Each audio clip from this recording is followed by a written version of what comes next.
Ya. Hola muchachos, buenas tardes. ¿Me escuchan? Doctor, buenas tardes. Sí, se le escucha, doctor. Ya, listo, ya. Continuamos entonces. La siguiente.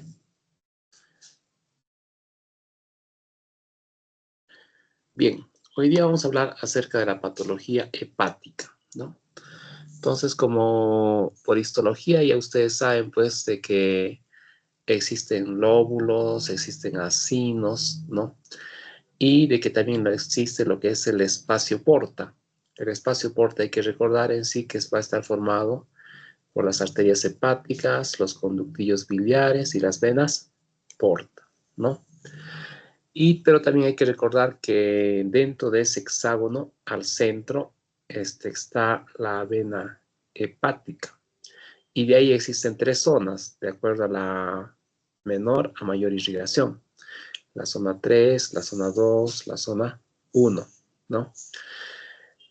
Otro con que también hay que entender es en sí que los hepatocitos están de manera secuencial alrededor de los canalículos biliares o en conjunto con los canalículos biliares, y esos conforman entre el canalículo biliar y el hepatocito hay un espacio que se llama el espacio de Dice.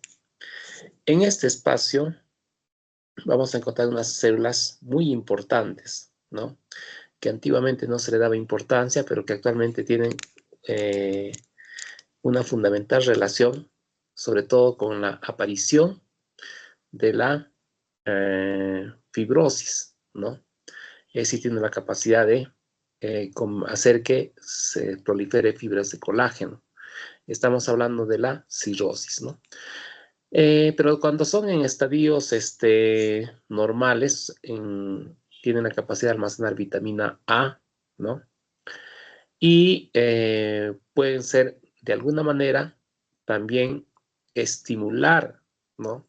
A que estas células estrelladas, lógicamente con estímulos tipo tóxicos como son la grasa, hacen la fibrogénesis, ¿no? Pero también encontramos que están adjuntos unas células mononucleadas llamadas las células de Kupffer, ¿no? Que es un tipo especial, ¿no? Que van a ayudar de alguna manera a digerir desechos, ¿no? Como por ejemplo en la esteatosis grasa, ¿no? Pero cuando ellos no lo pueden, ¿qué se va a encargar? Las células estrelladas de estimular a la fibrogénesis, ¿no? Pero lógicamente para que eso suceda tienen que haber pasado muchos años, ¿no? La siguiente.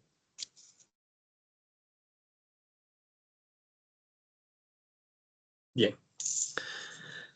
Entonces, el hígado lamentablemente no duele, ¿no? Ese es uno de los problemas que se tiene, puesto que la clínica solamente se presenta en estadios muy avanzados, ¿no? Y uno de los primeros síntomas que pueden haber cuando ya está avanzada es la ictericia, ¿no? Por lo que toda persona con algún factor de riesgo o alguna conducta de riesgo debería de hacerse su examen hepático, ¿no? Aún a pesar de que no tenga síntomas. Y estas de alguna manera nos pueden orientar a cómo está nuestro hígado y no esperar a que todavía haya síntomas, ¿no? Que como decía, solamente se den casos muy avanzados. Entre estas enzimas tenemos a las llamadas transaminasas, entonces también conocido como aspartato aminotransferasa, alanino aminotransferasa, la llamada TGO, TGP, que se ve en algunas literaturas, ¿no? También vamos a ver a la lactato deshidrogenasa. Estos marcadores nos van a orientar sobre todo de cómo está el hepatocito. Cuando hay una hepatitis, ¿no? Es decir, hay una injuria sobre los hepatocitos, estos se van a incrementar muy, muy elevadamente, ¿no? Entonces, eso es lo que ocurre, por ejemplo, en la hepatitis A, hepatitis B, C, ¿no? Y dependiendo, ¿no? Porque puede ser incluso muy elevados, de tal manera que nos podemos hacer sospechar de una hepatitis fulminante, ¿no? Ahora, si queremos evaluar cómo está la excreción biliar, es decir, si están libres las vías biliares, ¿no? O si de repente están produciendo en demasía, o es decir, las distintas enzimas que vamos a mencionar a continuación. Por ejemplo, la bilirrubina sérica, ¿no? Hay dos tipos, la total y la directa. Entonces, la total es que mide la bilirrubina tanto conjugada como no conjugada, ¿no? Y la directa solamente es cuando está conjugada con algunas proteínas, ¿no? Esto es muy importante porque generalmente la bilirrubina indirecta va a estar más relacionado a hemólisis, ¿no? Ahora, otro que también nos puede orientar de cómo está funcionando en sí las vías biliares o la excreción de bilis es la bilirrubina en orina, ¿no? También podemos ver en sí la fosfatasa alcalina y la gamma-glutamil transpeptidasa. Pero cuando hay obstrucción del canalículo biliar, la fosfatasa alcalina va a estar incrementada. Por ejemplo, en un paciente que tenga de repente una litiasis a nivel del colédoco, con el paso del tiempo, esta fosfatasa alcalina se va a elevar y eso nos puede hacer sugerir de dónde está el problema, ¿no? Porque como ya vamos a ver, existen distintas clasificaciones, ¿no? Hay unas ictericias hepáticas, prehepáticas y posthepáticas, ¿no? Eso es en función a nuestro criterio clínico, ¿no? Que no solamente es decir ictericia nada más, no, tenemos que distinguir a qué tipo de ictericia estamos hablando. Ahora, si queremos ver cómo está realmente funcionando el hepatocito, más no su integridad, es decir, solamente la función, hay distintas pruebas que nos pueden orientar. Por ejemplo, la albúmina. Recuerden ustedes que los hepatocitos van a producir bastante albúmina. Y cuando hay una disminución de la albúmina, eso quiere decir que la función de los hepatocitos no es la adecuada, como ocurre, por ejemplo, en los pacientes con cirrosis, ¿no? En la cual hay una demasiada fibrosis y está produciendo también daño de los hepatocitos, y por eso es que en ellos hay una hipoalbuminemia. Otros que también nos indican cómo están nuestros hepatocitos desde el punto de vista funcional son el tiempo de protrombina, el tiempo de tromboplastina parcial, y hay otros que nos pueden indicar, pues, el amoníaco sérico o las pruebas de aminopirina en el aliento, ¿no? Pero las que más se usan en la práctica clínica son las tres primeras, ¿no? Tanto albúmina, TTP y TTP, ¿no? Y en lo que es función biliar, las bilirrubinas totales y la GGT y la fosfatasa alcalina, ¿no? En cambio, en lo que es en la integridad de los hepatocitos, y todas ellas se dosan en la práctica clínica común eh, y continua, ¿no? Bien, otro concepto que también hay que tener en cuenta es, recuerden ustedes que el hígado es un órgano bastante vascularizado, ¿no? Y por lo tanto, hacer una biopsia a diestra y siniestra no es la adecuada. Lo ideal es que cuando ya la clínica no ha podido explicar algún problema, es decir, cuando ha habido, pues, pese a pruebas no invasivas, por ejemplo, para la esteatosis grasa, no amerita hacer biopsia. La esteatosis grasa se diagnostica con ecografías, ¿no? Con elastografía, que son técnicas radiológicas, ¿no? Solamente en casos de que estamos sospechando de que esta hepatitis es, pues, crónica, es de larga data, hay sospechas de que de repente está iniciando una cirrosis, en esos casos recién. Ahora ustedes dirán, pero ¿por qué no hacer una biopsia diestra y siniestra? Porque al ser un órgano muy vascularizado, existe la posibilidad de que si lo haces en consultorio, el paciente puede sangrar, ¿no? Y si no tienes una unidad de equipos intermedios, el paciente puede morir en el transcurso de las horas. De ahí es que, de preferencia, una biopsia hepática se realiza con equipos que sirvan en sí para una reanimación en el caso de que de repente hay un sangrado, ¿no? Sobre todo es por eso. Por lo tanto, entonces, para disminuir y evitar en sí que a todo el mundo se le haga la biopsia, entonces ahí vemos en las imágenes los criterios clínicos, ¿no? Cuando hay sospecha de cirrosis, hepatitis crónica, hepatomegalia de causa desconocida, alcoholismo crónico, alteración de las pruebas hepáticas, lesiones ocupantes de espacio, hepatotoxicidad por fármacos, enfermedad de depósito, y lesiones ocupantes de espacio y trasplante hepático.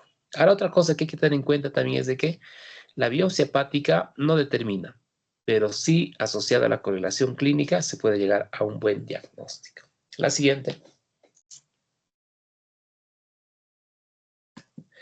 Bien, entonces acá está lo que le decía, ¿no? Si uno tiene, por ejemplo, sus ojos amarillos, entonces depende del contexto y depende de qué tipo.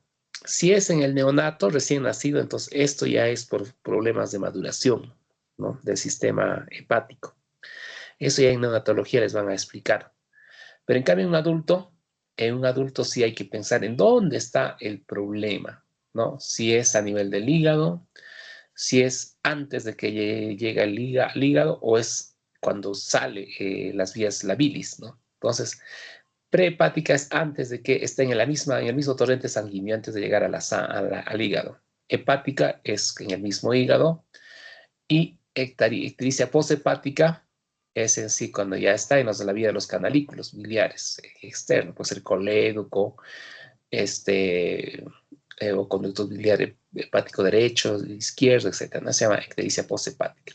Entonces, ¿qué nos pueden orientar más o menos? ¿No? Por ejemplo, cuando es una ictericia prehepática, es decir, cuando está en la misma sangre, lo que va a estar incrementada es la bilirrubina no conjugada, ¿no?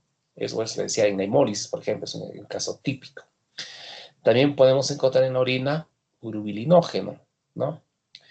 Y también podemos encontrar deshidrogenasa láctica incrementada, sobre todo cuando hay hemólisis, ¿no? Ahora, en el caso de que sea de tipo agudo, un problema hepático, es decir, en el mismo hígado está el problema, pero es agudo, lo que va a estar incrementada van a ser, como habíamos visto, las aminotransferadas, es decir, la TGO, la TGP, ¿no? Y la fosfatasa alcalina puede estar muy incrementada, ¿no? Hasta 3 veces, pero no tanto, ¿no? Cuando es muy incrementada, llega hasta 10 veces, esa sí es la poshepática. Pero cuando hay solamente un ligero incremento hasta el máximo 3 veces, es una hepatitis ya sea agudo o ya sea crónico, ¿no? Ahora, lo que va a diferenciar entre si es agudo o es crónico es el TP. El tiempo de protrombina va a estar normal en la aguda, pero en la crónica va a estar de larga, o sea, va a estar prolongada, ¿no? Y el resto se parece bastante, si ustedes ven en el cuadro, ¿no? Solamente la única la que va a diferencia es el TP. Ahora, en cambio, la ictericia hepática, poshepática, es decir, obstruye por un cálculo, por un cáncer, qué sé yo, es fosfatasa alcalina, muy incrementada va a estar, ¿no? Es el único de donde nos podemos agarrar. Y el otro de que el urobilinógeno va a estar disminuido, ¿no? Nada más, ¿no? El resto no son de gran ayuda en sí, ¿no? La siguiente. Bien. Entonces acá vamos a ver algunos criterios en la llamada colestasis, ¿no? Entonces, vamos a ver qué es colestasis. Colestasis es cuando la bilis se está escapando de su conducto normal, ¿no? Y se está depositando en el mismo hepatocito o también en las células de Kupffer, ¿no? Entonces, ahí podemos ver, pues, algunos signos clínicos, ¿no? Y anatomopatológicos, ¿no?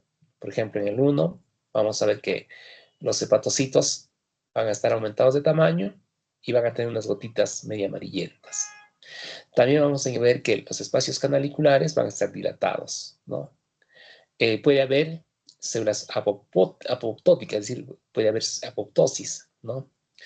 También las células de Kupffer van a tener un pigmento biliar regurgitado, ¿no? Entonces esa coloración medio amarillenta.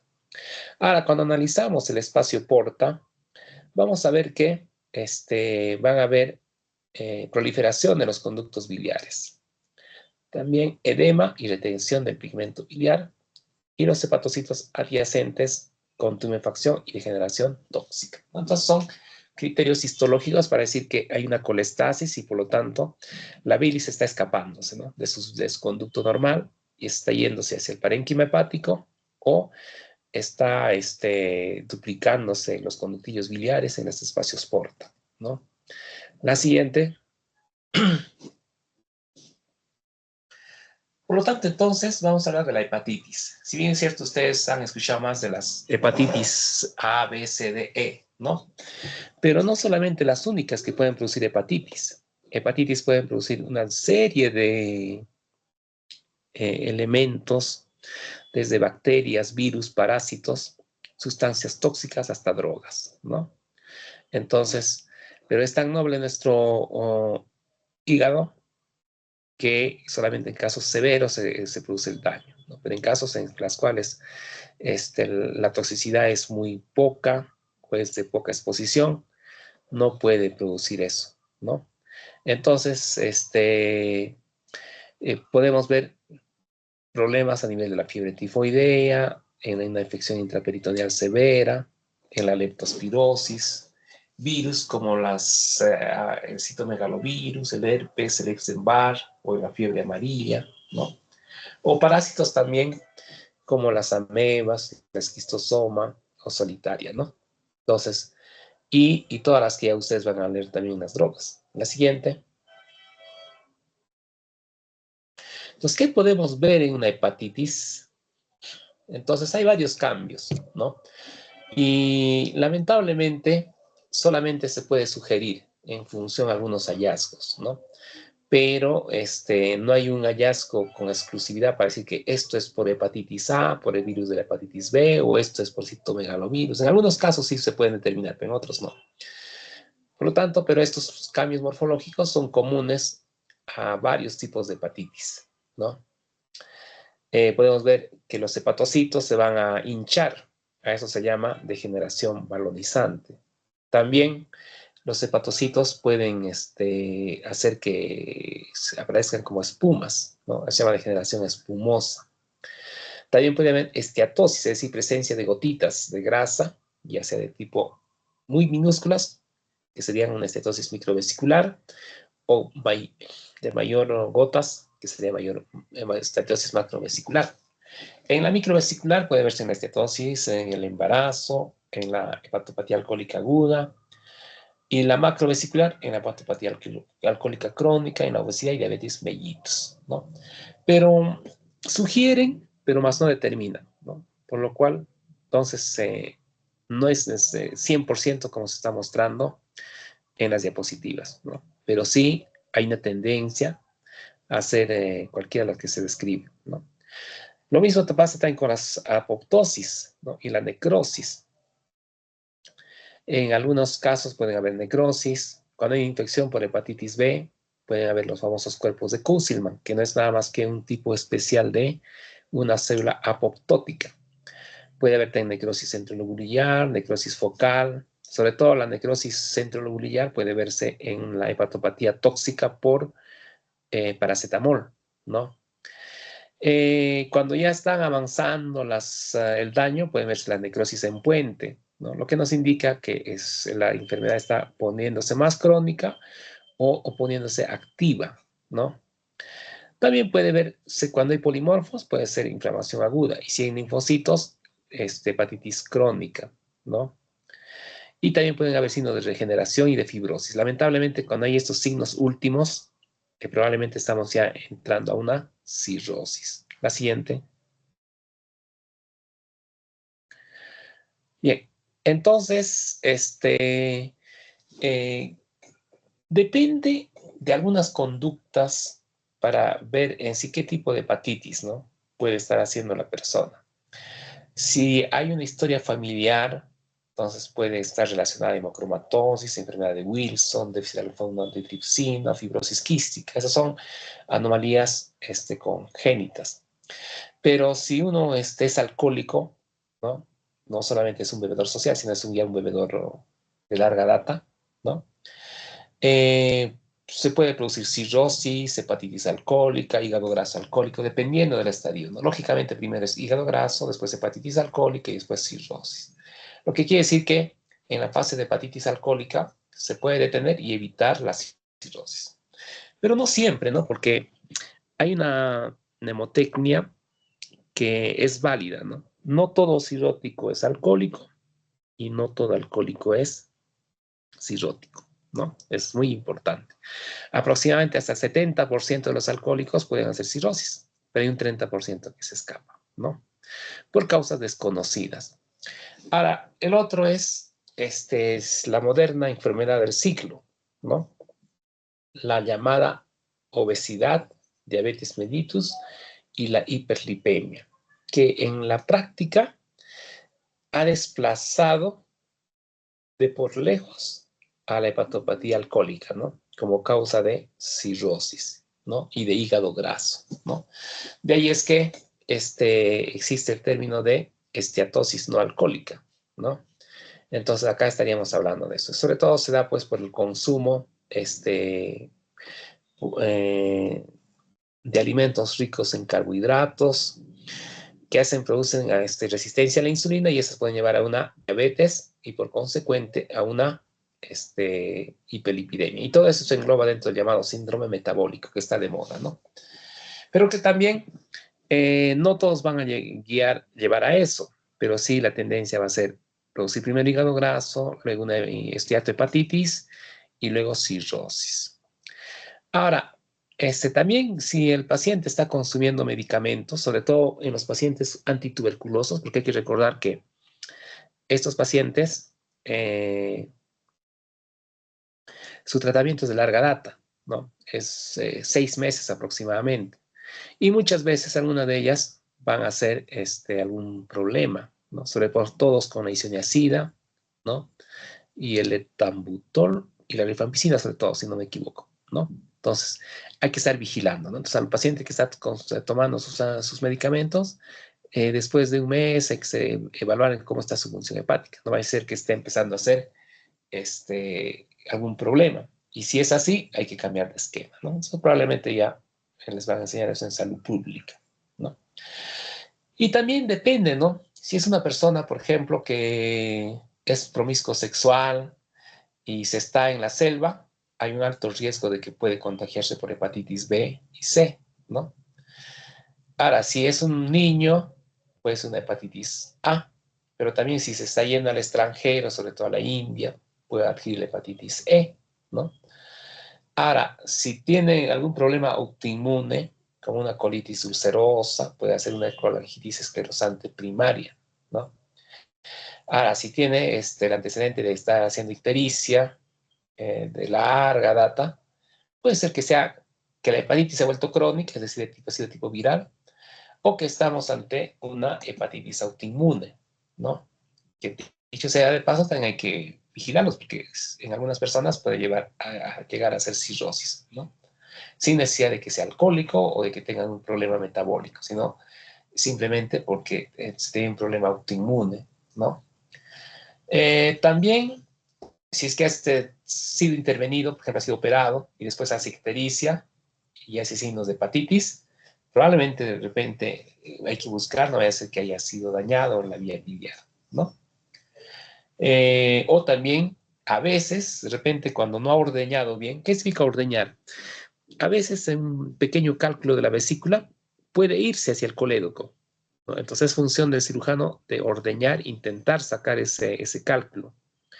Pero a veces puede suceder de que tan apurado ha sido la operación que solamente se preocupó en sacar la vesícula y no se dio cuenta que también había de repente un cálculo que ya había migrado al colédoco y eso está produciendo una ictericia de tipo posthepática. Entonces todas esas cosas hay que vigilar en función pues al factor de riesgo y ver en sí qué cosa puede producir y hacer una interconsulta al gastroenterólogo y de ser posible que sea especializado en problemas hepáticos.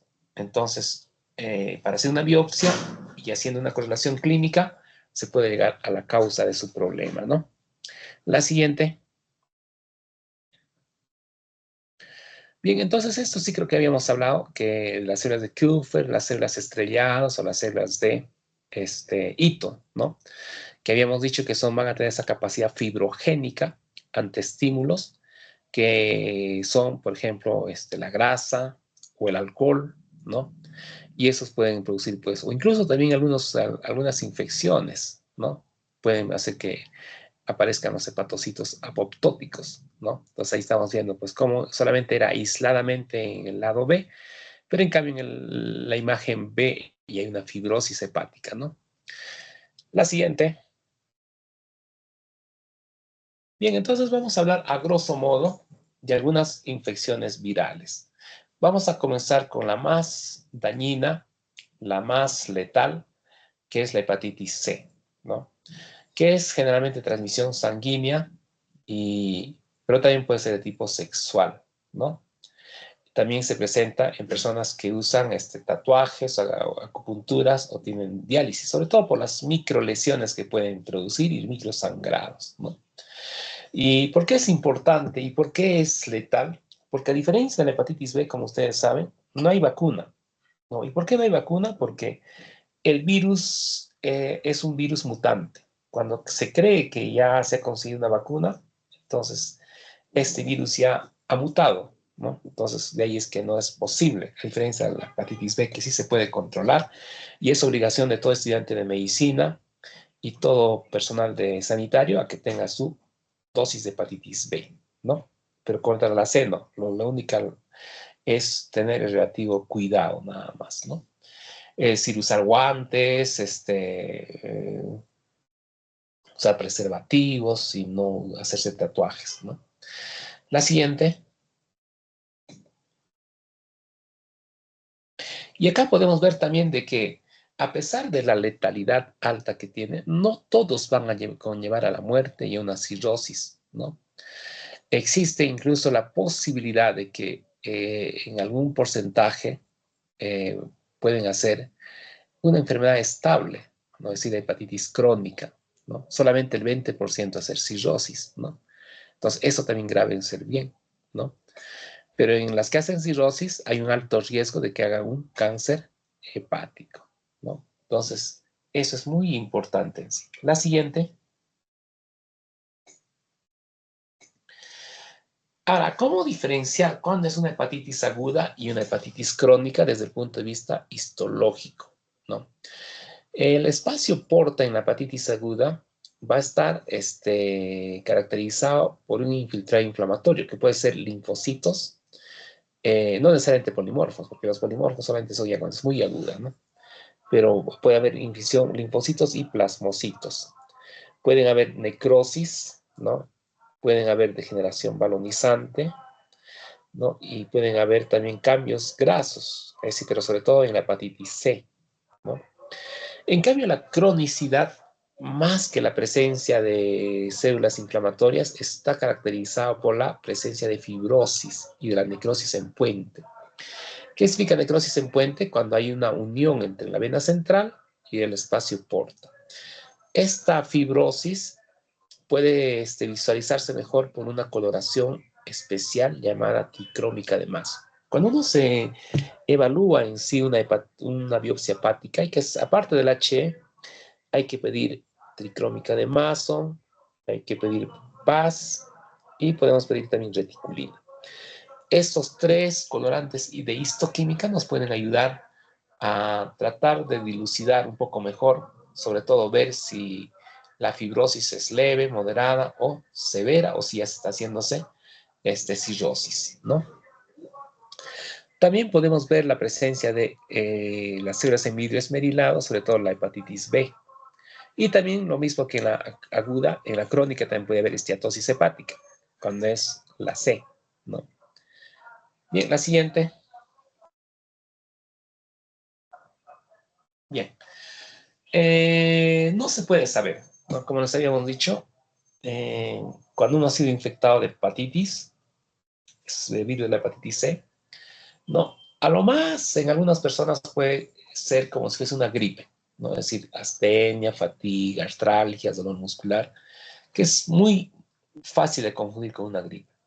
Recién cuando puedes sospechar que tienes hepatitis C, cuando ya haces el estadio ictérico. Por lo tanto, casi todas las hepatitis tienen el estadio preictérico y el ictérico. El preictérico va a estar caracterizado en algunos casos solamente por una gripe.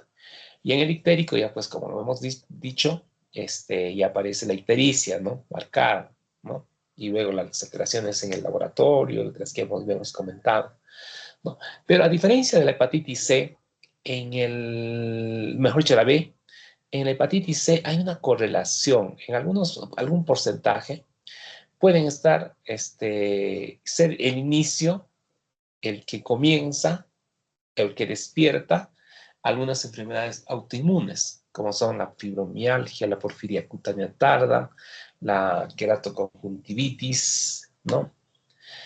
Zika, líquen plano, etcétera, ¿no? Entonces puede ser el que despierta. No estoy diciendo con eso la causa, pero es en un pequeño porcentaje, ¿no? A diferencia de la hepatitis B, que no hay correlación con enfermedades autoinmunes. El mecanismo no se sabe, ¿no? ¿Por qué pueden despertar una enfermedad autoinmune? La siguiente.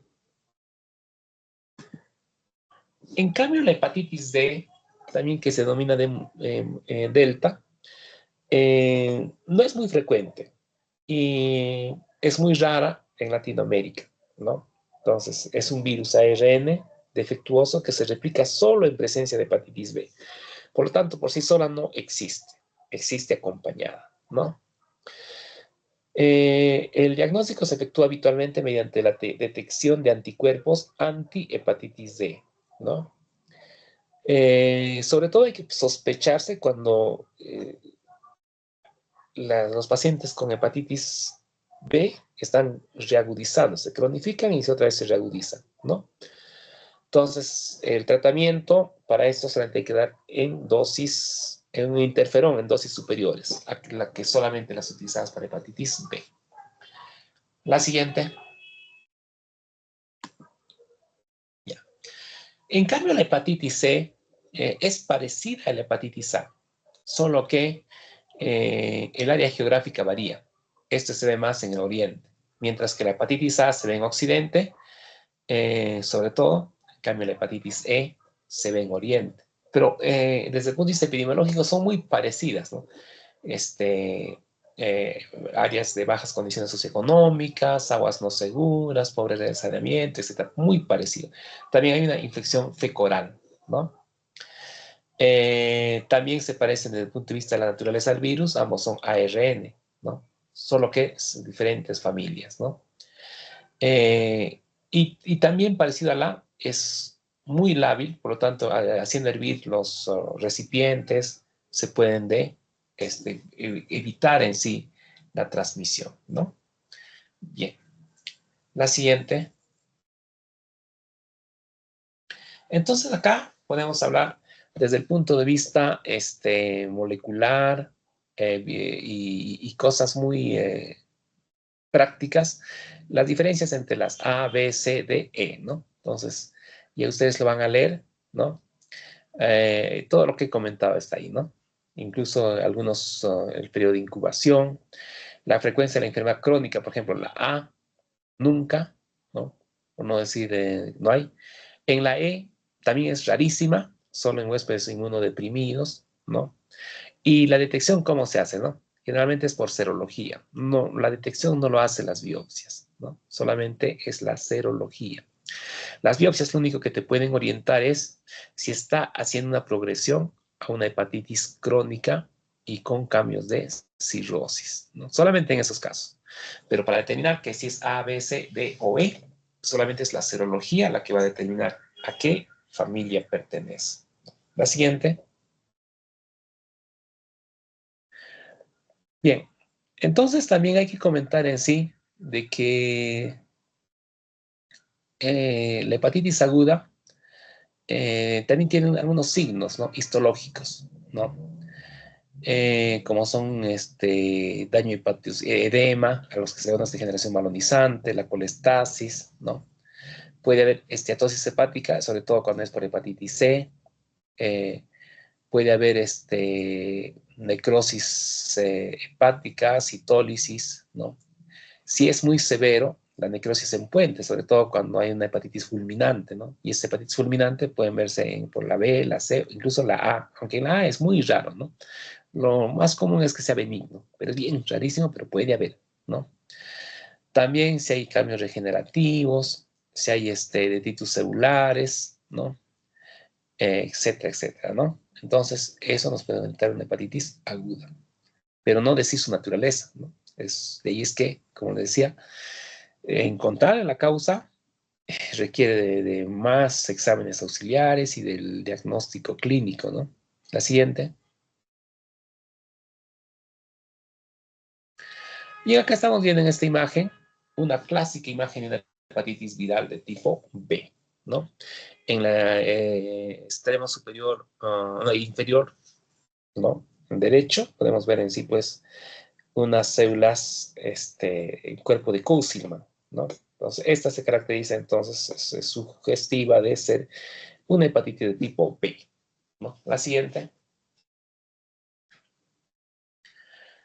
Y en la crónica, en cambio, también vamos a ver cambios semejantes a hepatitis, parecido a la de la hepatitis B, no, hepatitis aguda, solo que acá vamos a ver, los daños van a ser más severos y va a haber regeneración, ¿no? Y también puede haber fibrosis, y dependiendo de cómo está la fibrosis, ¿no? Si es solamente en el espacio porta, si es a nivel periportal o si se forma la fibrosis en puente. Recuerden que la fibrosis en puente ya se da en estadios más severos, ¿no?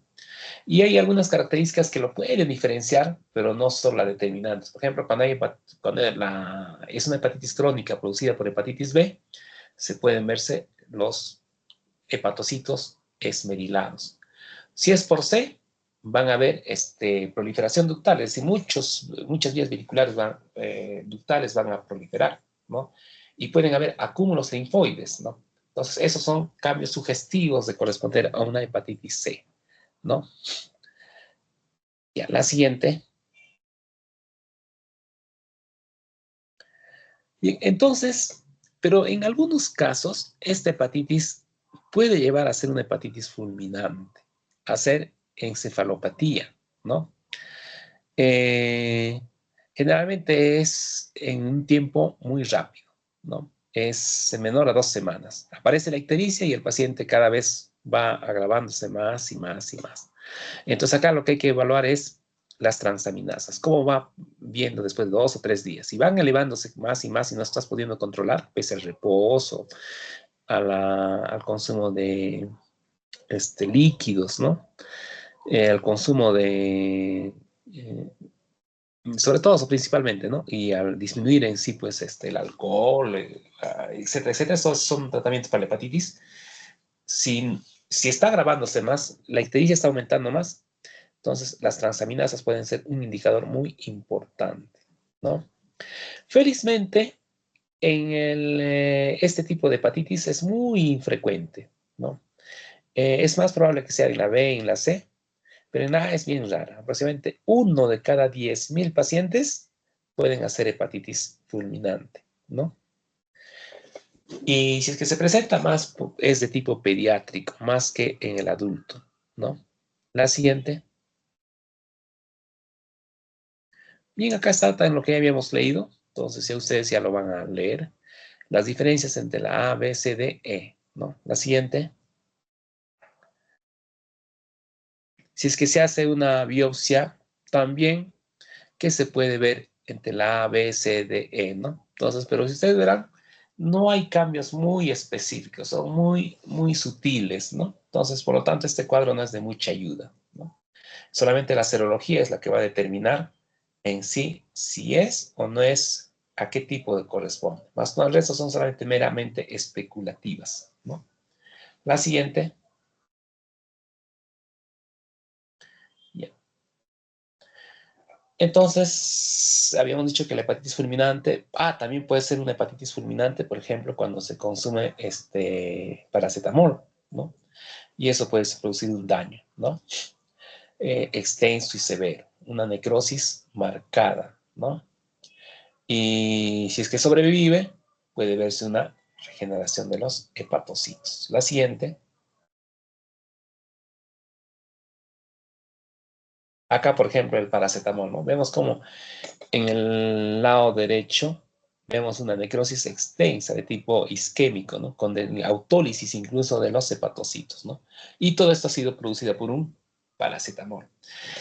Lógicamente, para que produzca esto, no es pues con una pastilla, dos, no, generalmente son por problemas ya de tipo de suicidio, ¿no? Para que suceda esto, el paciente ha consumido más de 10 o 12 tabletas de paracetamol en una sola dosis, ¿no? Y eso pues es imposible que alguien en su sano juicio lo pueda hacer, ¿no? A lo más puede consumir pues uno o dos tabletas, así, ¿no? Entonces, no hay de qué preocuparse, ¿no? Salvo que sea un paciente, ya sea con problemas psiquiátricos, ¿no? Que queriendo envenenarse, entre comillas, consume paracetamol hasta 10 tabletas y le puede dar su hepatitis fulminante. Pero lo de raro es que no va a morir en ese momento, sino van a esperar días, ¿no? Y el problema va a ser más para el suicida, ¿no? De ahí es que nadie se suicida con un paracetamol.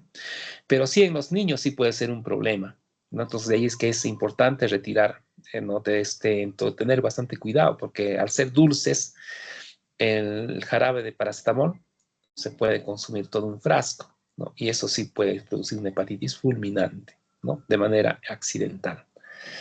La siguiente. Bien, ahora un ratito.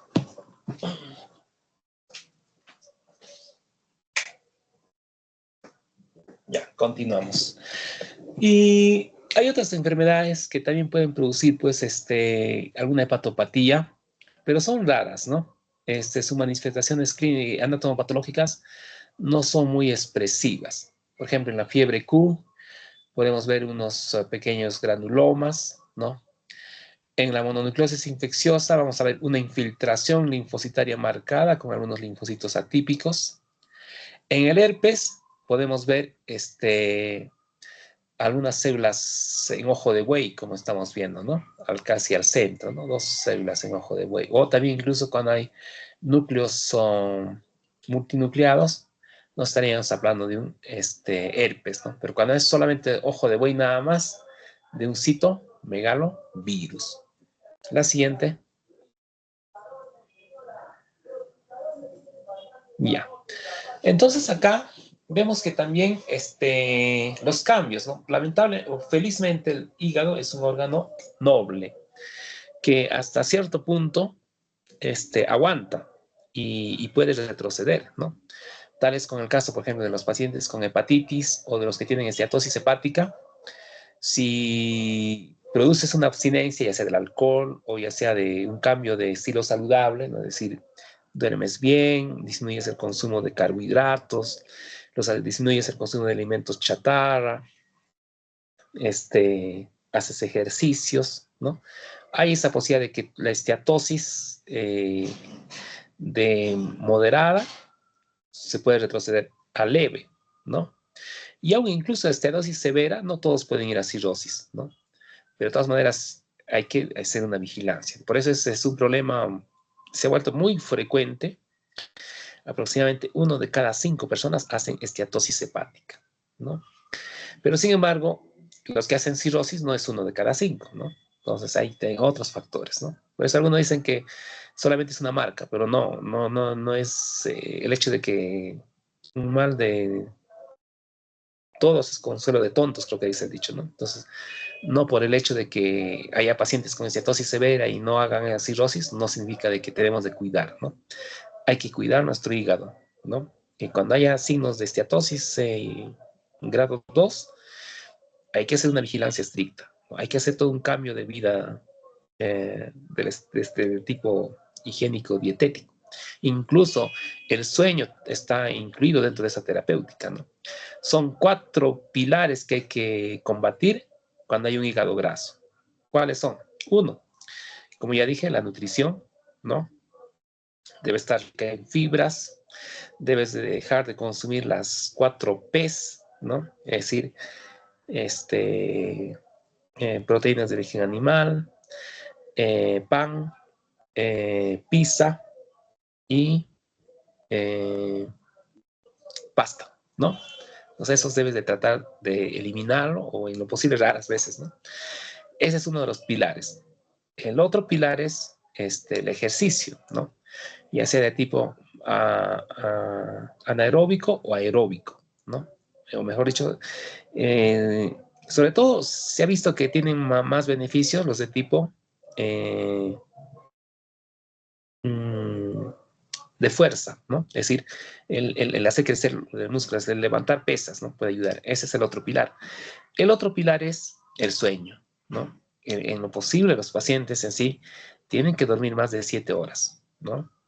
Y el último pilar es el manejo del estrés, ¿no? Es decir, dejar pues de hacer diversos trabajos en sí y solamente enfocarse a uno y tratar pues de relajarse, ¿no? Entonces, si se cumplen los 4 pilares, pues poder combatir la esteatosis y ver cómo va, y antes de que incluso se desencadene, se abra la puerta de los infiernos, porque se ha visto que la disminución o el incremento de la resistencia a la insulina puede producir una serie de cambios, ¿no? Incluido el cáncer, ¿no? Por eso es mucho cuidado en sí con la resistencia a la insulina, es decir, con el desorden metabólico. No solamente es hepático, ¿no? Es también puede ser la entrada, la puerta de entrada para la aparición de la diabetes mellitus. La siguiente.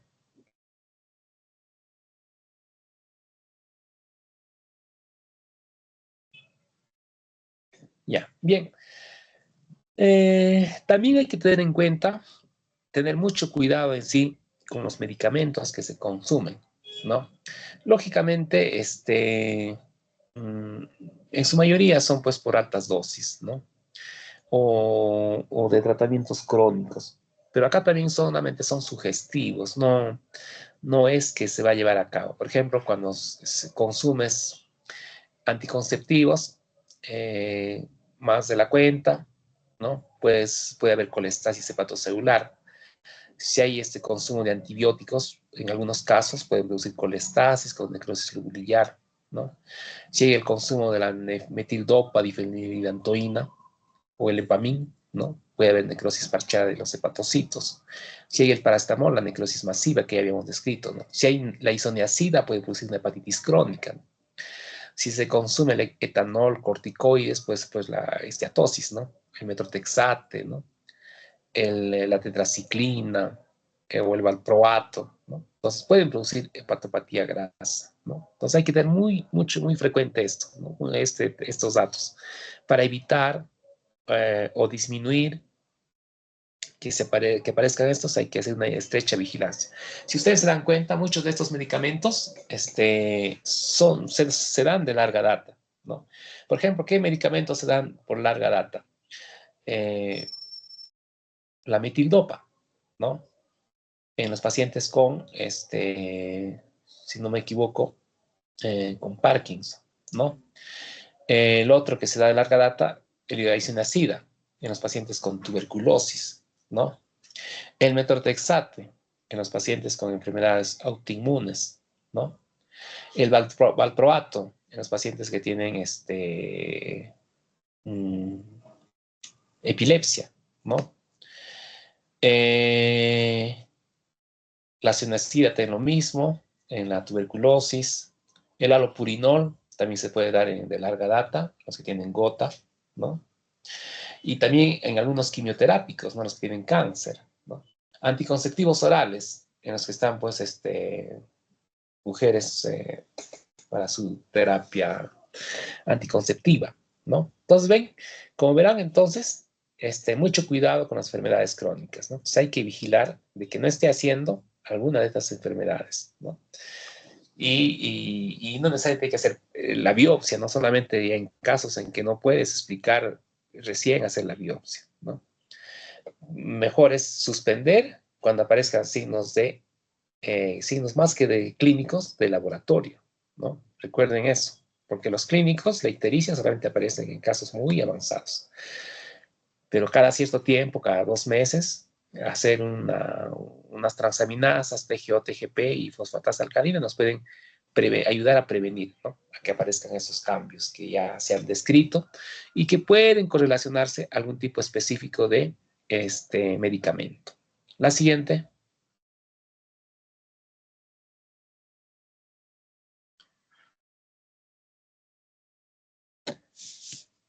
Ya. Acá, por ejemplo, es una imagen en distintos estadios, ¿no? De una hepatopatía alcohólica, ¿no? Entonces, en la imagen, en el extremo superior izquierdo, la esteatosis, ¿no? Con algún grado de fibrosis, ¿ve? Allá se sugiere, ¿no? Después en el intermedio, también la degeneración balonizante, se observa también los cambios a nivel del espacio porta, la necrosis hepática en la imagen superior, ¿no? Y en la imagen inferior vemos en sí cómo ya, si es que se hace el endoscopista, puede ver esto en el hígado, ¿no? Incluso desde el punto de vista ecográfico, en un principio hay una hepatomegalia, sobre todo con una cetosis grasa, pero cuando ya comienza la cirrosis, el hígado decrece, se vuelve más pequeño, ¿no? Y se vuelve con unos nódulos, ¿no? De ahí es que algunos refieren, algunos clínicos, esteatosis macronodular y micronodular, ¿no? La llamada esteatosis de Laennec, ¿no? Que es la macronodular, ¿no? Pero es para solamente por fines descriptivos, ¿no? No hay correlación en sí, al igual que la estetosis macro y microvesicular, solamente son descriptivos, ¿no? Y en la imagen en el inferior derecha, la tricrómica, ¿no? Entonces estamos viendo cómo esos cambios, esos tejido fibroso han atrapado, ¿no? A los hepatocitos, ¿no? En nódulos de regeneración. Y ahí estamos en una franca cirrosis, ¿no? La siguiente. Y acá ya es cuando vemos, pues, ahora, ¿qué es lo que produce la cirrosis? ¿No? Ya en casos ya muy avanzados, ahí sí hay cambios clínicos, ¿no?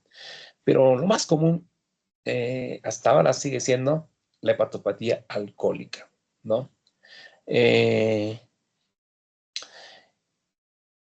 ¿Y qué vamos a ver desde el punto de vista clínico cuando ya es muy avanzado?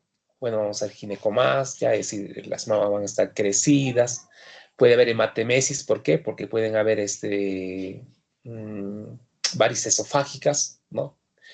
Pueden haber también ictericia, ¿no? Puede haber ascitis, ¿no? Esos son síntomas de hipertensión portal, ¿no? También puede verse un eritema palmar, ¿no? Puede verse anemia, y estos pacientes en sí también pueden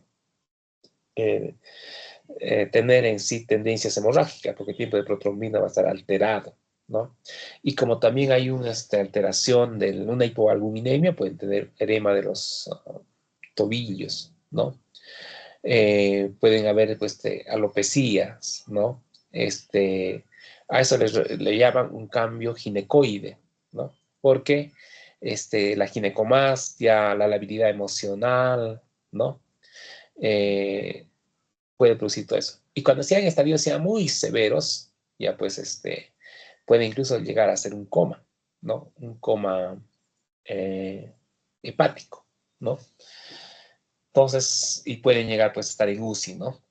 Entonces, son distintos cambios que pueden observarse en un paciente con cirrosis muy avanzada. La siguiente. Y entonces también hay las causas poshepáticas, intrahepáticas y poshepáticas, ¿no? De un problema hepático. Bueno, eso es no tanto para la cirrosis, eso es para la hepatopatía en general. La siguiente. Ya, bien. Entonces, si estamos ante un paciente con cirrosis, ¿no? Y queremos saber en sí cuál es la causa de esta cirrosis, entonces acá hay las técnicas de diagnóstico, ¿no? Si es por alcohol, solamente es la historia clínica el que nos puede ayudar, ¿no? Si es la hepatitis C, B, D, entonces los anticuerpos, ¿no? Si estamos ante una hepatitis autoinmune, entonces acá se ameritaría hacer una biopsia, ¿no? Porque hay algunos cambios en sí que pueden sugerir una hepatitis autoinmune. Pero también hay que hacerle algunos marcadores de anticuerpos para detectar que son un problema autoinmune, ¿no? Una colangitis también nos puede orientar, ¿no? La enfermedad de Wilson, hay que ver si en la clínica hay el famoso anillo de Kaiser-Fraser, si la seroplasmina sérica está elevada, ¿no? Y si la concentración de cobre está elevada, ¿no? Y si hay estudios genéticos también, ¿no? Bien, entonces ahora en la imagen ustedes están viendo la enfermedad autoinmune, ¿no? ¿Qué vamos a encontrar, no? Primero que va a haber, como toda enfermedad autoinmune, va a haber más prevalencia en mujeres que en varones. Y vamos a encontrar también que va a haber infiltración en los espacios porta por linfocitos, macrófagos y células plasmáticas. Lo muy importante es la presencia de células plasmáticas, porque en los otros tipos de hepatitis, las células plasmáticas son muy escasas, ¿no? Pero en cambio en la hepatitis autoinmune, sí son más, incluso a veces hasta pueden predominar esta infiltración crónica, ¿no? Desde el punto de vista clínico, aparte de la ictericia, puede haber también el prurito, ¿no? La sensación de picazón que presentan estas personas, ¿no? Y pueden asociarse a otras enfermedades autoinmunes, pues un síndrome de Sjögren, una esclerodermia, artritis reumatoide o una enfermedad celíaca, ¿no? Entonces, en función a todos estos criterios, se hace el diagnóstico de hepatopatía autoinmune. La siguiente.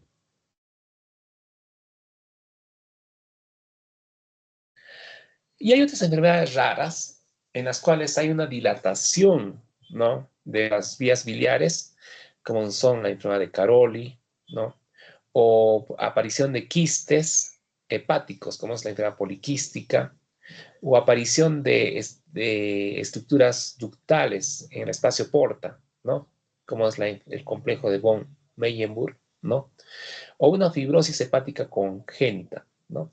Pero felizmente son raras, excepto, o pueden asociarse a otras enfermedades y son de tipo, por ejemplo, cuando son autosómico recesivo, es en la fibrosis hepática congénita, pero cuando es un problema autosómico dominante, es en la poliquistosis. Y los pacientes con poliquistosis también van a tener poliquistosis renal, ¿no? Ya, la siguiente.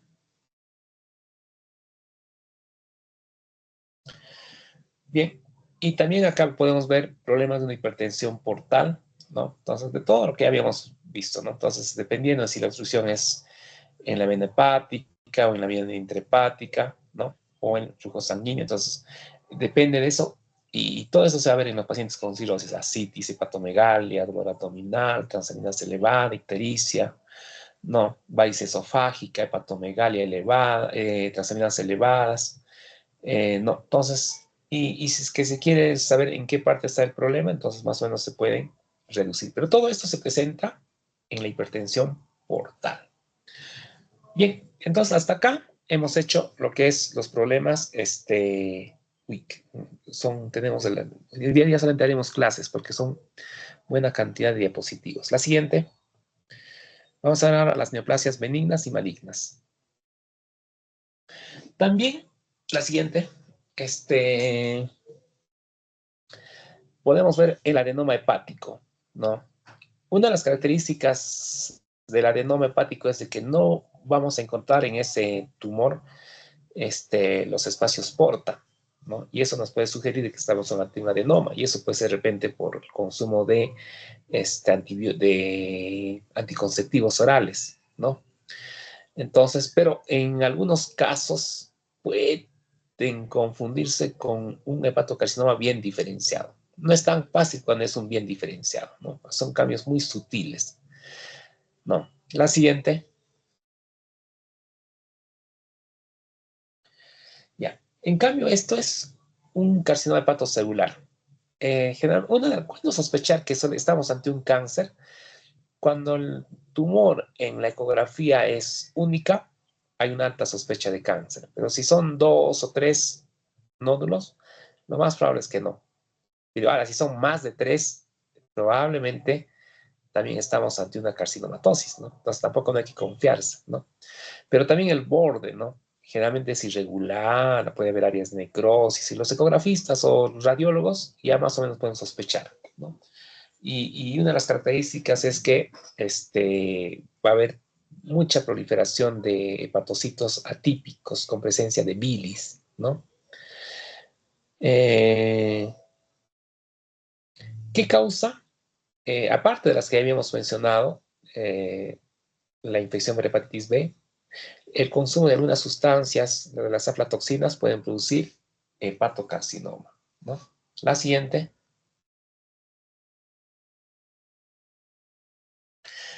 Ahora, En las vías biliares también puede surgir un cáncer, y cuando se surgen las vías biliares se llama colangiocarcinoma. Generalmente estos tumores, a diferencia del anterior, van a tener una marcada desmoplasia. ¿Qué significa eso? De que va a haber una fibrosis muy marcada. Por lo tanto, desde el punto de vista ecográfico y radiológico ya se puede sospechar, ¿no? Sobre todo en la elastografía, ¿no? Si estamos o no ante esta entidad. Y lógicamente confirmar con un examen anatomopatológico, ¿no? Ahora, lamentablemente, ambos, tanto el hepatocarcinoma como el colangiocarcinoma, son de pobre pronóstico, ¿no? Porque van a ser una metástasis hematogénicas a pulmón, hueso, suprarrenal y al encéfalo, ¿no? La siguiente, pero más dañina y lamentablemente es ya la vía final, esta es la metástasis hepática, la llamada carcinomatosis hepática, ¿no? Entonces acá estamos viendo desde el punto de vista ya macroscópico cómo hay varios nódulos. Si el ecografista encuentra un montón de nódulos, probablemente no es nada más que la vía final de un cáncer, ¿no? Y eso también se puede manifestar, esta carcinomatosis, en el peritoneo, ¿no? Entonces, esto ya es señal de que solamente es el estadio final de cualquier cáncer. Lamentablemente hay muchos tipos de cánceres que van a tener como vía final ya sea el pulmón o ya sea el hígado, ¿no? La siguiente. Ahora vamos a ver de las vías biliares, ¿no? La siguiente. Ya, muy ahí estamos viendo. Hay distintos tipos de enfermedades de vías biliares que son raras.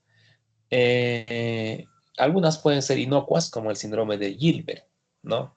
Que aproximadamente del 2 al 7% de la población mundial los tiene. ¿En qué consiste eso? Hay personas en las cuales tú les miras a los ojos y van a tener como si tuvieran los ojos medio amarillentos o con una tinción algo pálida, ¿no? Pero si tú los ves, ahí va a haber épocas en las cuales llegan a la normalidad y no tienen ningún síntoma, ningún problema. Entonces, probablemente estamos ante esta enfermedad, hasta a la enfermedad de Gilbert, ¿no? Que es de tipo autosómico recesiva. Acá va a haber una ictericia a predominio de la no conjugada, ¿no? Y cuando se le hace un test, el BSF, va a ser una ligera retención de un 30%, ¿no? Y si se hace una biopsia, va a estar normal, con excepción de que puede haberse incremento del pigmento de lipofucsina, ¿no? El pronóstico es bueno, por lo tanto no necesita usar ningún medicamento, no necesita nada, ¿no? Simplemente observar nada más, tranquilizar al paciente, ¿no? Porque el paciente puede creer que tiene hepatitis o algún problema, ¿no? Eso no hay ninguna importancia, ¿no? En cambio, las otras sí, pero felizmente son muy raras, ¿no? Que pueden ser algunos incluso hasta llevar a la muerte, ¿no? Eh, y otras necesitar algún tipo de tratamiento, ¿no? Por ejemplo, en la de Krieger-Najjar necesita un trasplante hepático, fototerapia, plasmaféresis. El que es Krieger-Najjar tipo 2, fenobarbital, ¿no? El que es el de Dubin-Johnson, solamente evitar los estrógenos, ¿no? Pero es rara. Y el que es de rotor, no amerita, ¿no?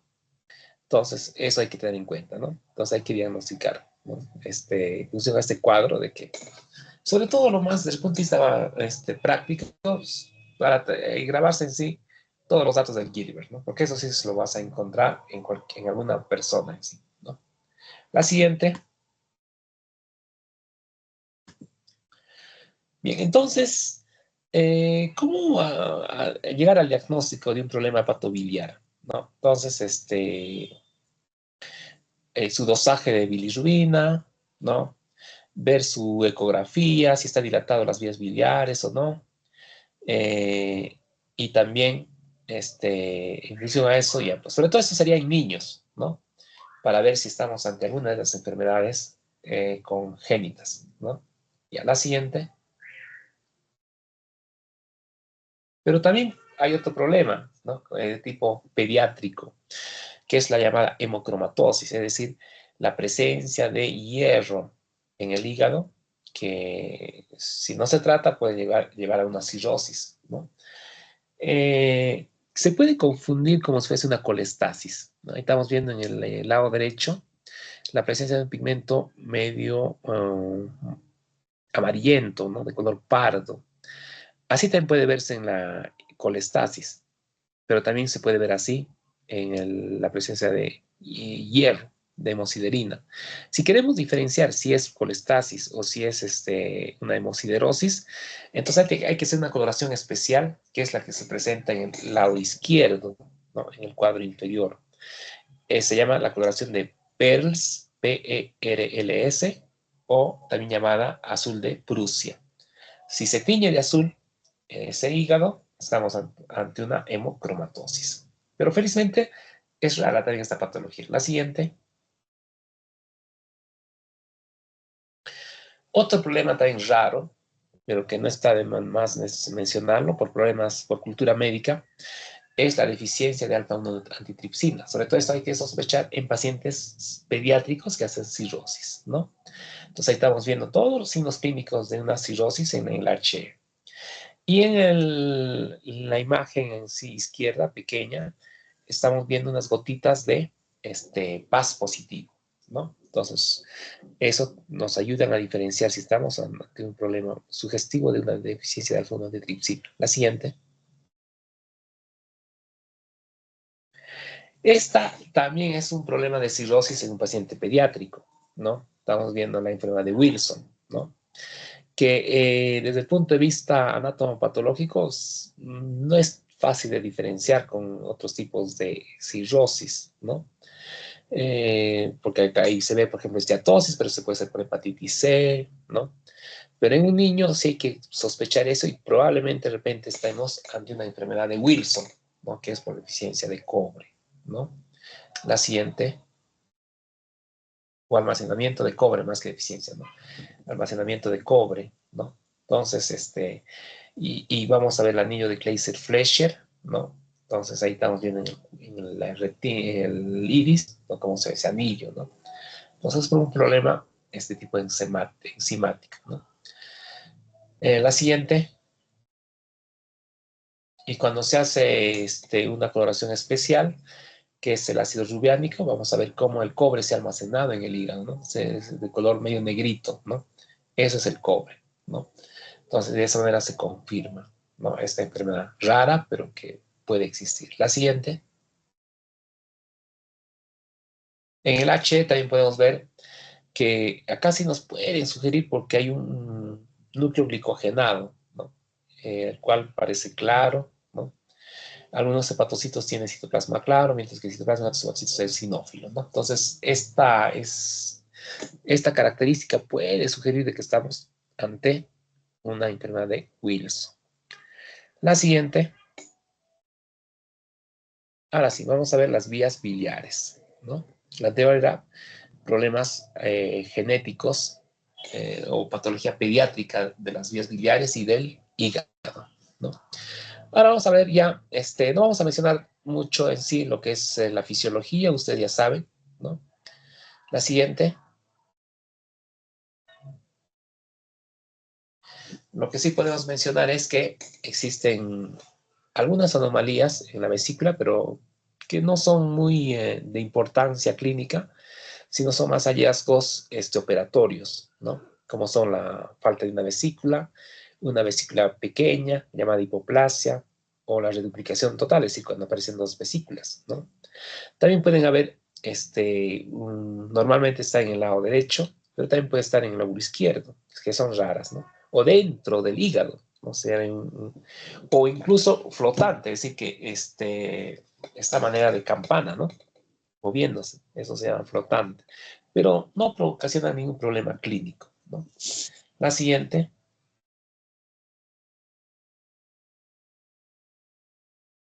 Esta sí, ¿no? Pero también es toda una variedad, ¿no? ¿Qué significa colelitiasis? Significa en sí la presencia de cálculos en la vesícula biliar, ¿no? Entonces, en un principio, en su mayoría, son silentes, no ocasionan ningún problema, ¿no?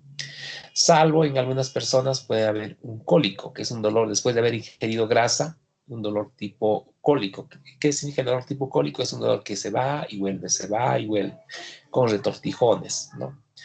Ahora, pero si el cálculo está en el colédoco, puede producir una ictericia, ¿no? Es decir, el paciente está de larga por varios días con dolor, ¿no?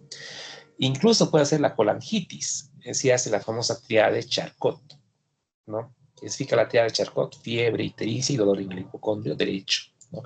Eso significa, el tratamiento es quirúrgico inmediato, porque el paciente se puede morir si es que no se trata inmediatamente, puede hacer sepsis, ¿no? Pero también puede ocasionar que ese cálculo produzca pancreatitis, ¿no? Y ahí es que todos los, como había dicho en las diapositivas anteriores, una de ellas, que todo paciente que se opera la vesícula es imprescindible que el cirujano haga su ordeñamiento para ver en sí de que no haya un cálculo residual y eso que puede despertar, hacer lo que habíamos dicho, ictericia obstructiva, colangitis ascendente o una pancreatitis aguda, ¿no?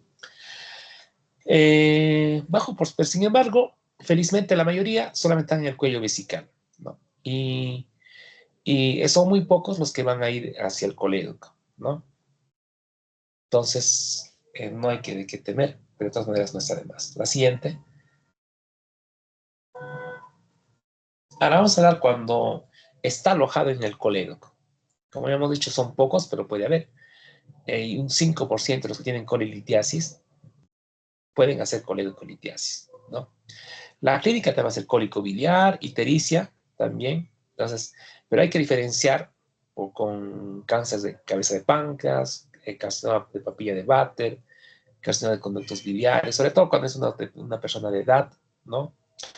Y está con ictericia, ¿no? La clave es la ictericia, pero es una ictericia que va avanzando mes a mes, ¿no? Si es por colédoco, o sea, si es por cálculo, soluciona el problema una vez que se retira el problema, ¿no?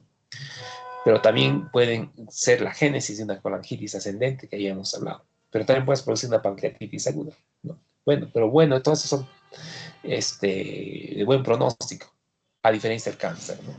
La siguiente.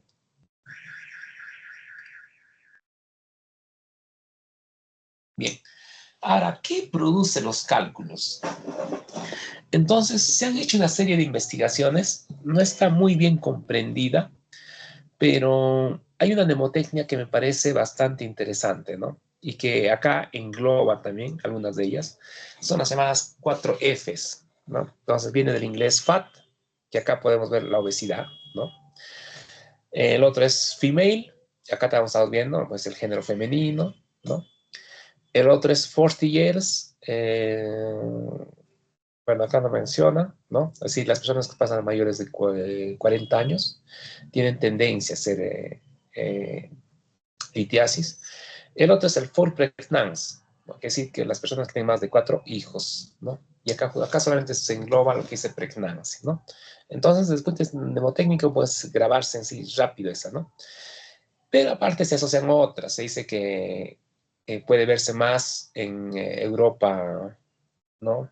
Noroeste, también en Sudamérica y América del Norte, en los americanos mexicanos, ¿no? Ahora, ustedes dirán, hay dos tipos de cálculos, los cálculos de bilirrubinato y los cálculos de colesterol.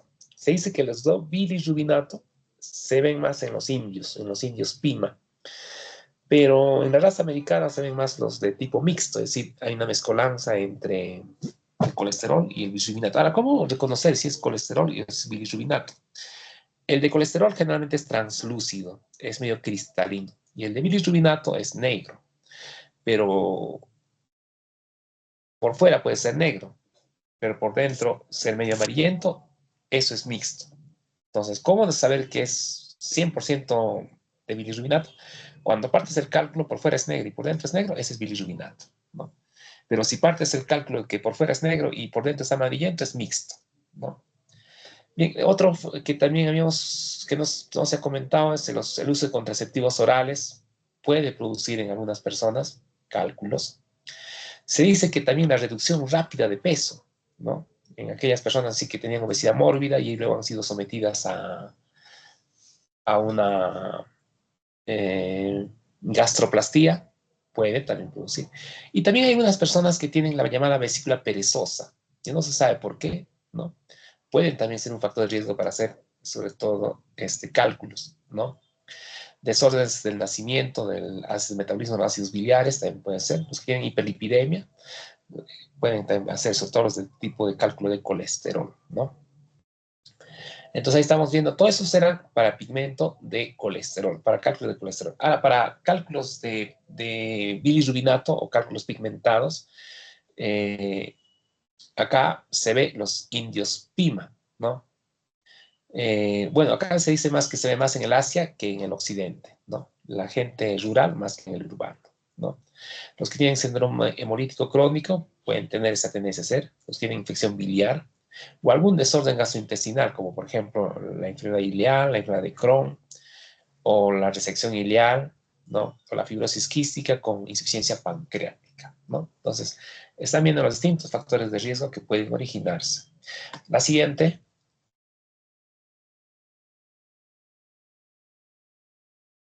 ¿Pero qué tiene un cálculo de biliar?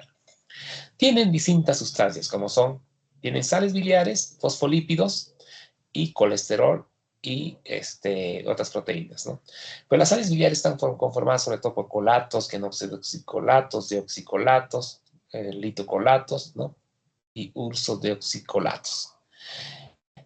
Fosfolípidos en un 22% y un pequeño porcentaje de colesterol y bilirrubina, ¿no? Para que vean un pequeñísimo porcentaje. Ahora, ¿qué hace? No se sabe por qué, pero con el paso del tiempo, estas moléculas pueden acumularse en vesículas y estas sobresaturarse y formar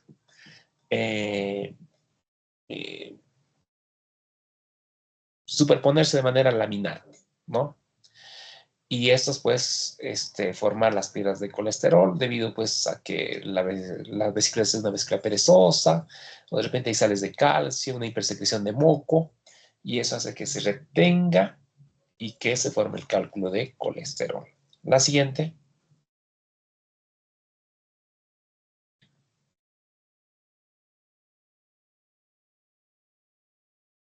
Ya, la siguiente.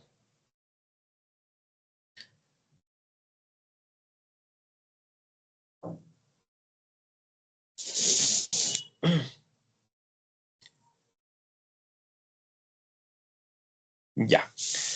Entonces ahí estamos viendo pues todo lo que habíamos comentado, ¿no? Y hay una serie de factores, ¿no? Como son la hipomotilidad, la supersaturación, la nucleación, etcétera, ¿no? Bien, ahora vamos a ver los tipos de cálculos. Ya como hemos dicho, la mayoría son mixtos, ¿no?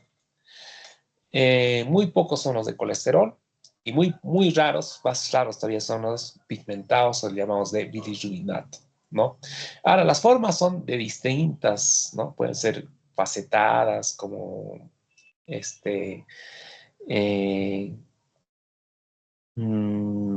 se me fue el nombre, dados, ¿no?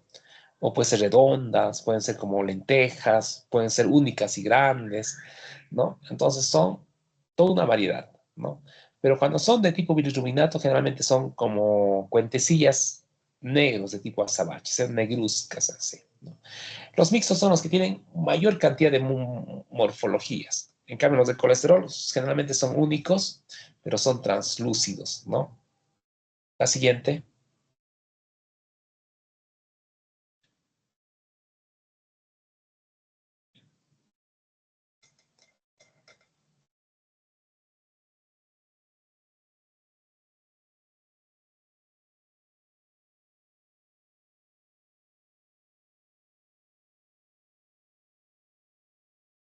Ya probablemente está demorando, pero vamos a ver, esperar un ratito.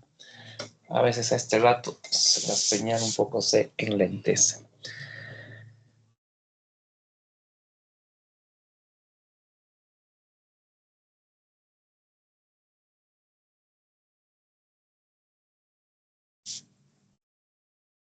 Tinoco, ¿estás presente? ¿Es tu señal? Sí, doctor, dígame. Ya, la señal creo que es, ¿no? Porque no has cambiado de diapositiva. Ya lo pasé, doctor, está en las imágenes. Lo paso Ah, nomás. entonces está. Sí, ahí está, no, está la señal, está el problema. Entonces, sí, porque yo veo en mi celular como dice tipo de cálculos, pero no aparece la imagen. Y ya, entonces, a ver, hay que esperar un ratito, a ver Sí, pues a veces es el problema en sí de la virtualidad.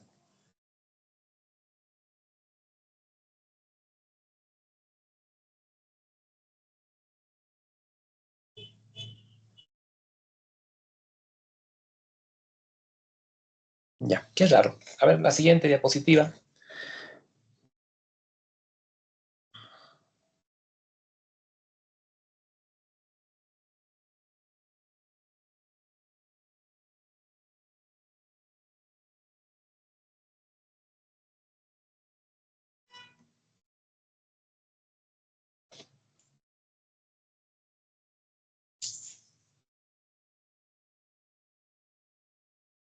Mm, ahora está en hidros de vesícula biliar, doctor. No sé qué PPT estará Ya, visualizando usted. ya. Está bien, no hay problema. Sí. Ahí vamos a continuar entonces. Si ya de las imágenes ya anotado. Ya, listo. Hidrops es otra patología. ¿Qué significa? Es cuando la vesícula se ha distendido, pero ya el contenido no hay cálculo, sino solamente hay líquido, ¿no? En este caso, no va a haber cálculos, pero sí va a ser un líquido que se puede absorber, no va a haber bilis, ¿no? Pero sin embargo la vesícula va a estar muy aumentada de tamaño, ¿no?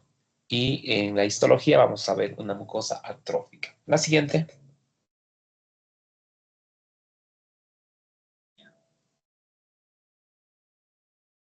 Ya. Esta colecicitis aguda, esta va a ser la causa de que ustedes no tengan su año nuevo o su Navidad, ¿no? Porque justo en esas épocas en las cuales se consume bastante grasa, ¿no? Ya sea el panetón, el chocolate, qué sé yo, es donde el cálculo se va a impactar, no va a trabajar en sí porque el organismo le está pidiendo que produzca más bilis, pero esto va a hacer que se produzca más cólico. No, entonces, eh, y hay que distinguir entre si es crónico o si es agudo, porque cuando es crónico, cuando es agudo, hay que operar, ¿no? Porque si no, hay un riesgo de que se convierta en una colangitis, ¿no? Y puede incluso sobreinfectarse con algunas bacterias, ¿no? Entonces, hay que operar. La siguiente.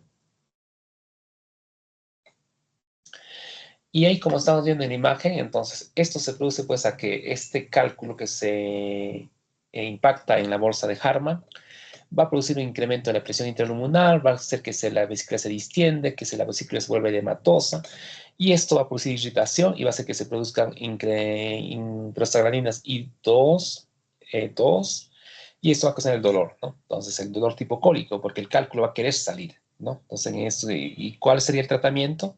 Sintomáticamente, darle iosina. Pero si el paciente ya hace fiebre o no calma, operación, ¿no? Y la siguiente.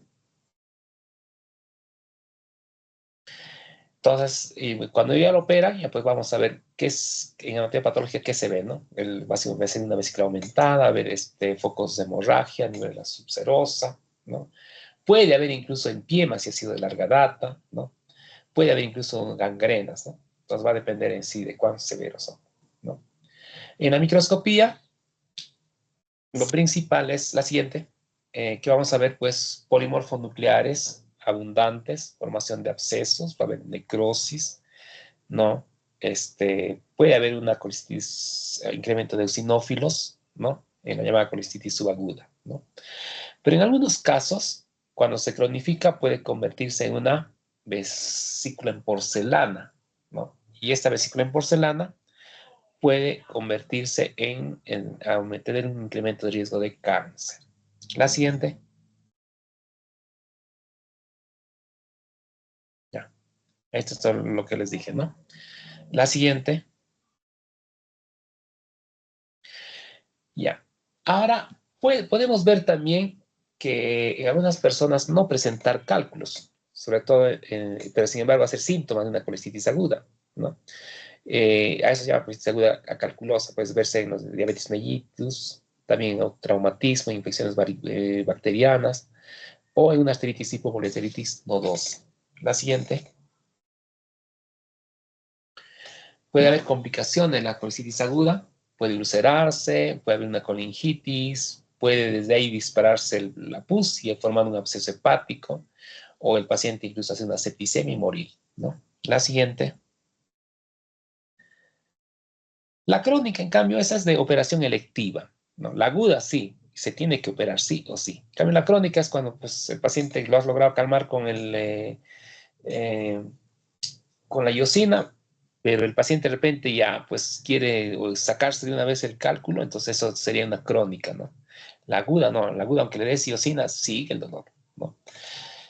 Eh, pero hay que operarlo, ¿no? Porque a larga data puede producir en algunas personas cáncer, ¿no? Porque eso irrita, los cálculos irritan y la infección crónica puede producir cáncer, ¿no? Entonces, ¿pero qué vamos a ver cuando se opere un paciente que tenía colestitis crónica? Solamente va a ser pues un tamaño variable, algo de fibrosis, incluso la mucosa puede estar normal, ¿no? Pero el incremento del espesor va a estar incrementado en 3 veces. La siguiente.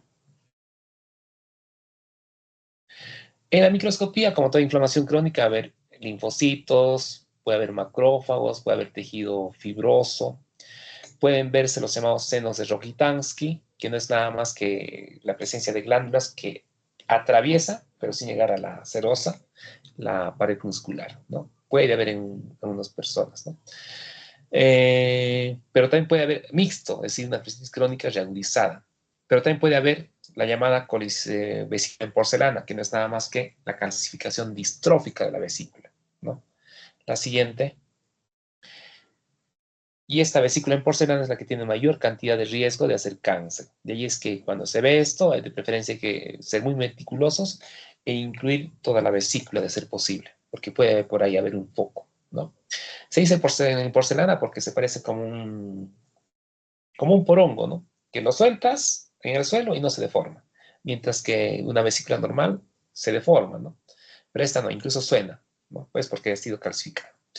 La siguiente. También puede haber la llamada colesterolosis, es cuando hay presencia de acúmulos de colesterol en el epitelio. Y cuando habíamos hecho patología general ya habíamos comentado respecto de esto, que no es nada más que el acúmulo de pigmentos de triglicéridos a nivel subepitelial. No tiene problemas, no tiene síntomas, pero sin embargo en algunas personas pueden producir pólipos y a veces el ecografista puede confundir este pólipo como si fuese un cálculo. Y eso es la causa de la operación. Pero bueno, sería tener una operación de tipo crónico, ¿no? Lo mejor es de tipo electivo, porque el riesgo de que un pólipo se convierta en cáncer es nulo, ¿no? Pero bueno, algunos cirujanos sí, pues lo hacen por motivos desconocidos. La siguiente.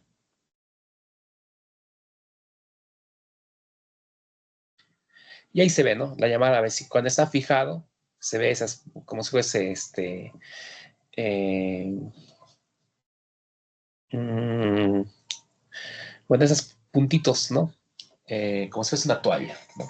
La siguiente.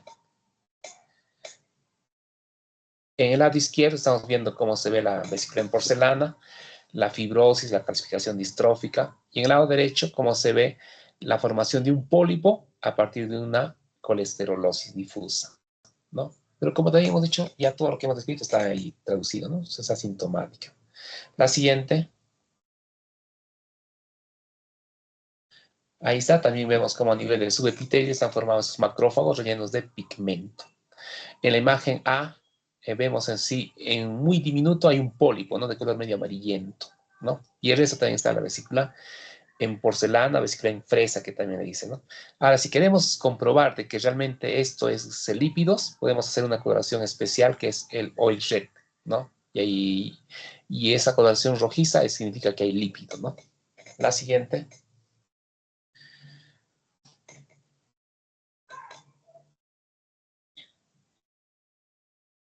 La siguiente. A ver.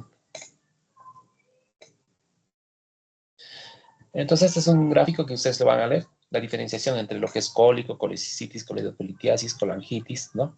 Es un cuadro clínico muy significativo, ¿no? Que ya lo van a leer. La siguiente. La función de la vesícula, también ustedes lo van a leer, ustedes ya saben para qué sirve, ¿no? Sobre todo es almacenamiento de la bilis, pero sin embargo la bilis tiene para la emulsión de las grasas, que van a ayudar a la digestión de las grasas, a la absorción de las grasas. ¿Se puede vivir sin vesícula? Sí, solo que la función va a estar un poco más lenta y y no va a estar algo alterado, ¿no? Pues las personas con colecistectomía, de preferencia deben de disminuir el consumo de grasas. La siguiente. Ahí vemos todos los tipos de tumores. Generalmente en su mayoría son adenocarcinomas, ¿no? Que suman casi el 90%, 83%. Y hay de tipos papilares, intestinal, mucinoso, células claras. Pero generalmente estos tumores se presentan más en gente mayor, ¿no? Mayores de 70 años. Es muy raro que sean menores de 70. La siguiente. Pero también pueden haber otros tipos de tumores, ¿no? Como ya ustedes están viendo, pero son bien raros, ¿no? La siguiente. Receta, como les decía, mayores de 60 más se ve, ¿no? Se ve más en mujeres. Y había una literatura de hace 10 años que mencionaban que en Chile es donde que había una alta incidencia de cáncer de vesícula, ¿no? No sé si seguirá lo mismo, habrían que ustedes averiguar, ¿no? Pero ¿por qué se cree que puede ser? Porque se cree que la flora bacteriana, especialmente la salmonela, pueden producir sustancias genotóxicas que a la larga pueden alterar el epitelio y despertar el cáncer, ¿no? Eso se cree, pues, una hipótesis. La otra es de que es bien rara que haya cáncer en pacientes que no tengan historia de cálculos, ¿no?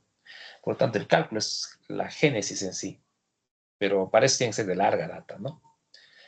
Y de preferencia, cuando las paredes se han calcificado, por eso la vesícula en porcelana tiene mayor riesgo de hacer cáncer. La siguiente. Generalmente siguen la secuencia hiperplasia, displasia, carcinoma in situ, carcinoma invasor, pero también hay otras que solamente de frente de un adenoma se van a un cáncer. La siguiente. En la macroscopía podemos ver una masa polipoide, pero también puede ser de tipo plana, ¿no? Pero es más la de tipo polipoide, ¿no? La siguiente. Bueno, se va a diseminar al hígado, al peritoneo. De ahí es que estos cánceres de por general son de alta mortalidad. Muy pocas personas llegan al año, ¿no? Porque está muy cercana al hígado, muy cercana al peritoneo y es fácil que hagan pues una carcinomatosis o una, ya sea de tipo peritoneal o una carcinomatosis hepática. Y eso ya le lleva rápido, ¿no? Entonces recuerden eso, el cáncer de vesícula es de alta mortalidad. Y de ahí nomás está cercana al pulmón, ni qué decir, ¿no? La muerte en sí, es de muy alta mortalidad. La siguiente.